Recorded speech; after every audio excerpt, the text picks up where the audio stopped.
Can you provide some information about this preacher that we're supposed to be supporting in Central America, in Honduras, in the month of June? Nah, I think we'll just skip that. Larry was real concerned about it this morning. I had to run in my office and get this all prepared. So I'm just kidding with Larry. Folks, the preacher's name is an individual by the name of Cesar Gutierrez. Not Caesar, Cesar. Kind of crazy, isn't it? He's married to a woman by the name of Serhi. And they have 3 children, 2 boys and a girl. And they also have a little granddaughter by the name of Abigail. So in other words, he's just a regular, common person like any of us. Husband, wife, children, grandchildren. Cesar Gutierrez. Cesar was converted August 10th, 1986.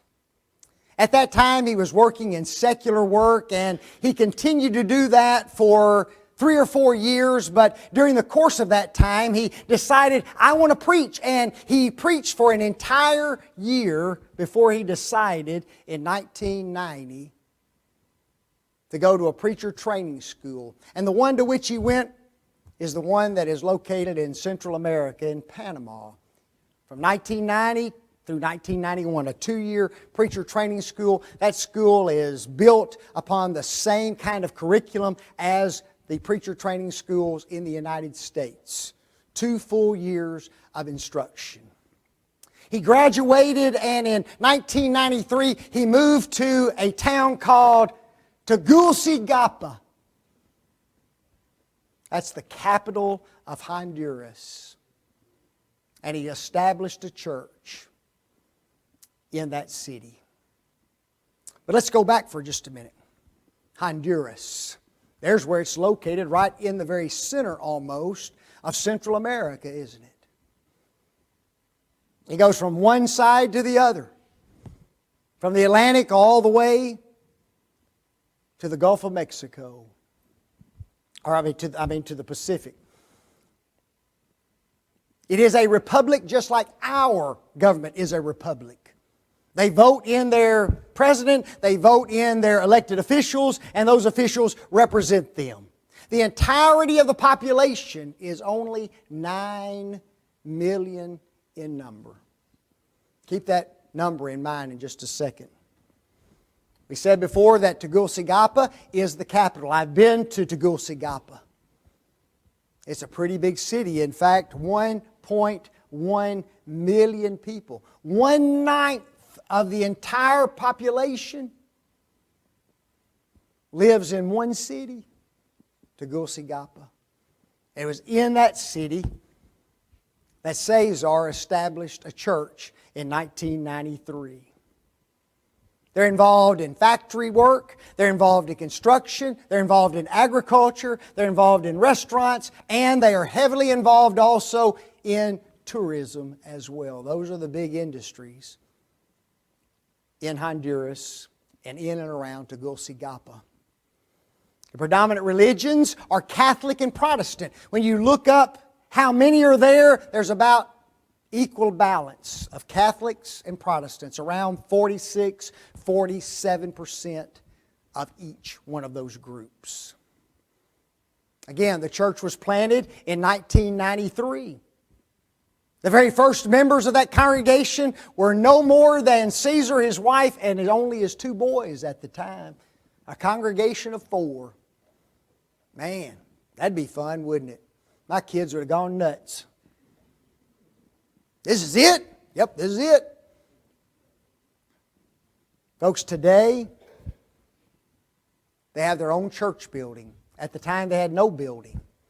They worshiped in their home, and as they would convert someone, they would go to that home, and then they go to another home, and they would just move around from home to home for several years until they grew large enough and until they could raise enough money that they could build their own church building, and they have one now.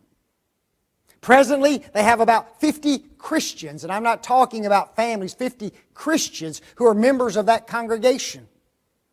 They have anywhere from 60 to 80 individuals on any given Sunday. Those include visitors and also children. Over the last 2 years, watch that, 21 baptisms and 11 restorations.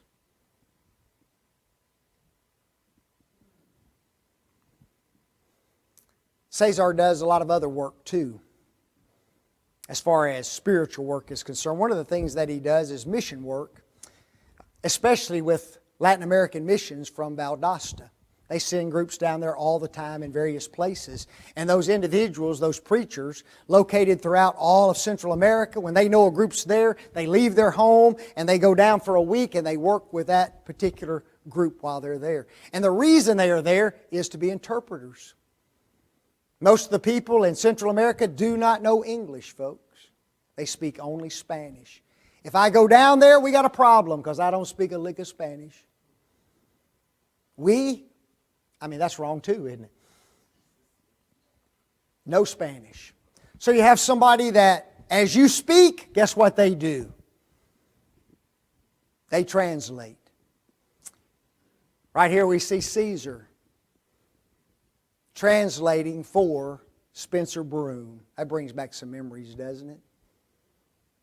We also have Cesar translating for Dylan Guthrie, who is also a minister over in Valdosta. We know him well because he's connected with the Georgia Bible Camp. He's been spoken in our gospel meetings. And folks, if you've ever seen a good translator, boy, they are unbelievable. There's another translator over there. His name is Conrad. And boy, I tell you what, when I was speaking, if I stepped, Conrad stepped. If I stepped back, Conrad stepped back. If I raised my Bible, Conrad raised his Bible. If I got loud, he got loud. If I got quiet, he whispered. There's another guy I had to stand in for Conrad one time. I may have told you this. When I stepped forward, he stepped forward. When I stepped back, he stepped back. We went like that for about 40 minutes. We finally finished. We sat down. He looked at me and said, "Shoo!" That's a challenge, folks. But you know, you go out in the community and you're spreading the gospel and you're talking to people who don't talk the language you talk. You need a translator, don't you?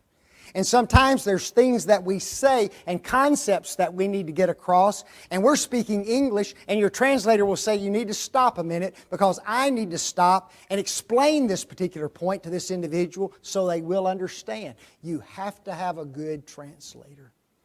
And these men are willing to leave their homes sometime 2, 3, 4, 6 weeks during the summer to go to these various places and help translate, and Cesar is one of those. Folks, he also translates various publications for schools of preaching like the Southwest School of Preaching in Austin, Texas, and also the Bear Valley Preacher Training School in Denver, Colorado. We need good information translated, do we not? Those schools have the information, it's just not in Spanish. So men like Cesar take it and translate it for them. Speaking of that, Cesar's oldest son, in about 2 months, will be leaving Central America, and he's enrolled at the Southwest School of Preaching. All he needs is money for a plane flight to get here. So Caesar's trained his children well, especially his one son who wants to preach the gospel. Folks, Caesar is a sound preacher of the gospel of Christ. Not long ago, he lost quite a bit of his support, and he immediately contacted me and asked me, can we provide him some support? At the time, we had already lined up the entirety of our year except for December.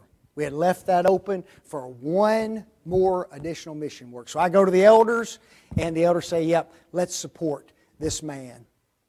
And because he needs the money as quickly as possible, we moved him up on our calendar, and we're going to be supporting him with our contributions over budget during the month of June.